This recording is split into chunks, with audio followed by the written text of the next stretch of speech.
Greetings, booktubers. Welcome back to Grammaticus Books. Welcome to what is likely going to become a rant video here on Grammaticus Books.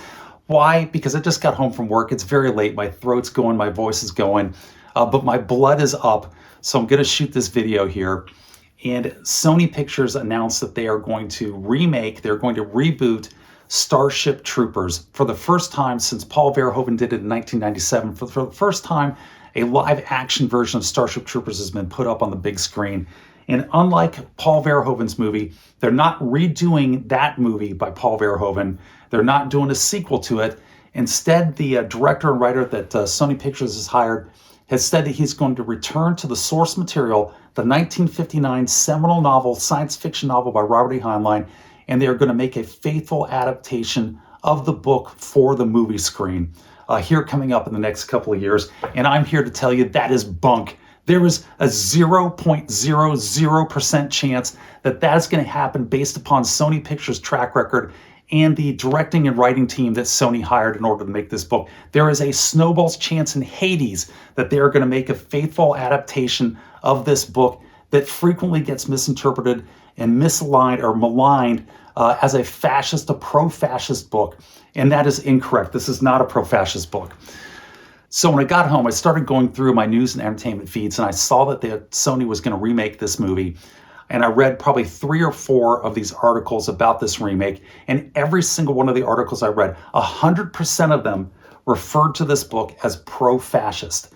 It is not pro-fascist. It is the complete antithesis. It is a complete polar opposite of fascism. Fascism is a nation that is based upon a military power. As this is, you've got to remember that humanity in this book is fighting for their lives, just like the United States and Great Britain were during World War II.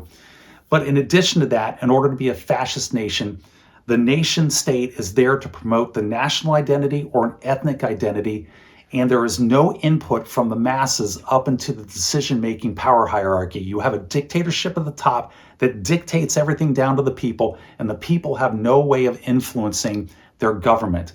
And the rights of the government and the rights of the group, the nation state or the ethnic group, override and subsume the rights of any individual to the point where that individual can be killed if it promotes the rights of the nation and the ethnic group. That is the complete opposite of what Robert A. Heinlein writes here in Starship Troopers. He proposes a robust democracy that's made up of every ethnic group, every religious group, every society on the face of planet Earth, which participates equally in it. And the main character, Johnny Rico, is Filipino in the book here from 1959 and an author in the United States of America. It is the complete opposite of fascism, but it is pro-military service, and that often gets conflated out into fascism by the general public that doesn't understand this book. And there are other things, but we're not going to go into that in that much detail here. But that's it in a nutshell. So Paul Verhoeven, who's a liberal Dutchman, makes his film in 1997, and he knows about the pro-military aspects of this book. Having grown up in the Netherlands under the boot of Nazi occupation, he decides to make his movie a anti-fascist satire and then a very good science fiction military action flick, and he does a phenomenal job of both, but it is not a good representation of the book, but it's highly entertaining. I love that movie to death.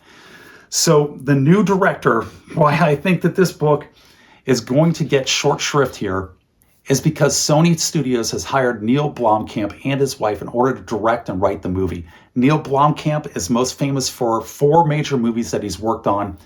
Those are District 9, a movie called Chappie, which I've not seen, Elysium, and Gran Turismo. I've seen all of those movies except for Chappie. District 9 was a decent movie. It was decently directed. I'm not a big fan of District 9, but District 9 definitely had a certain political bent to it. Elysium was a pile of hot, steaming garbage from start to finish. It was incoherent. It was idiotic. It had some of the worst performances by some very good actors in it that I've ever seen turned in on the big screen. Jodie Foster in particular probably gives the worst performance of her career. And that movie had a definite political bent to it as well. Now, Gran Turismo does give me some hope. I did see Gran Turismo. That's his most recent movie, Neil Blomkamp's. And that was actually a very decent, good racing action adventure movie. I like that movie a lot, and that gives me a sparkle of hope.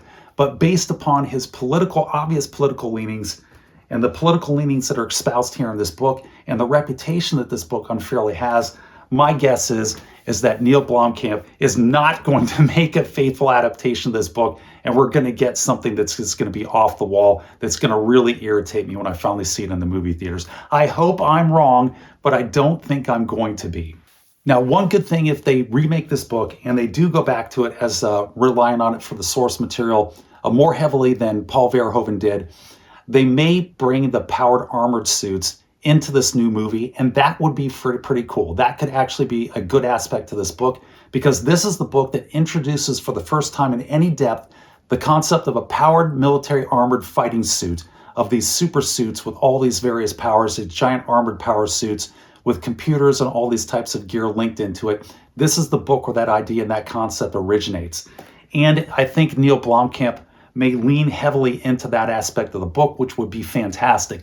Paul Verhoeven did not lean into that. He actually drew out away from it because he felt that if he put his actors into these powered armored suits, that they wouldn't be able to act, that they would just be this faceless, nameless person running around in this powered armor, and he wouldn't be able to get as much out of his actors and actresses as he did in that movie. And he has some actors and actresses in there, Casper Van Dien and a few of these other young actors who were stiff as cardboard, but he actually gets pretty decent performances out of them. And he's got Michael Ironside, who gives a fantastic performance in that movie as well. So they might lean into the armored aspect of it, which would be very cool, but I still think that they are going to absolutely butcher this book. That's my opinion on it. The other twist that I think they may be going with, the reason I think that Sony Studios may have picked now in order to reboot this film when it's been over, 27 years since it was last made, is because of Henry Cavill. Henry Cavill, who is a gigantic Warhammer 40,000 fan, Henry Cavill, who just went and tried to enter into a contract with Amazon Studios, with Amazon Entertainment, in order to make a live-action Warhammer 40,000 movie, actually a series of movies, where Warhammer has taken this idea from Heinlein in 1959 and taken these powered armored suits and made it the core of their military units, of their Space Marines in Warhammer 40,000.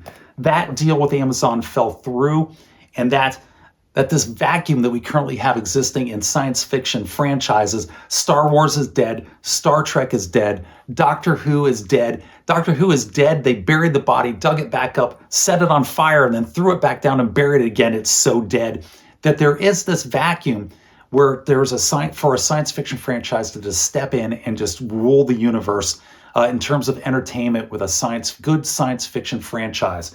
And Warhammer was posed to do that. And if they ever get Warhammer 40,000 up on the big screen, I am convinced that it will take the world by storm. It will be Star Wars on steroids if they get it up and running and make it right. And when Henry Cavill and Amazon, when their deal fell through due to creative differences between the two of them, I think that opened the door for another studio to take another franchise that they have the rights to, namely Starship Troopers, that has those powered armored battle suits, and try to cash in on that Warhammer popularity, that Warhammer 40,000 popularity, that might be what is going on. And if they do that, they might have a decent movie, but I'm very fearful that that's not going to happen. I hope I'm wrong. I'll eat my slice of humble pie. I'll eat my crow if they in fact do make a faithful adaptation of this book that is enjoyable and represents what Robert A. Heinlein wrote here. But unfortunately, I think Sony Studios is about to desecrate the body of Robert A. Heinlein with this new movie they've got coming up. I hope I'm wrong. If I'm wrong, I will eat that slice of humble pie. I'll eat my crow. But I don't think it's going to happen. Let me know what you guys think is going to happen with this new remake here down in the comments section. Let me know what you thought of the 1997 Paul Verhoeven version. Let me know what you think about Henry Cavill and his quest to make Warhammer 40,000 a live-action film. And with that, I'm going to wrap this one up, and I'm going to say take care, be safe, and I will catch you guys next time.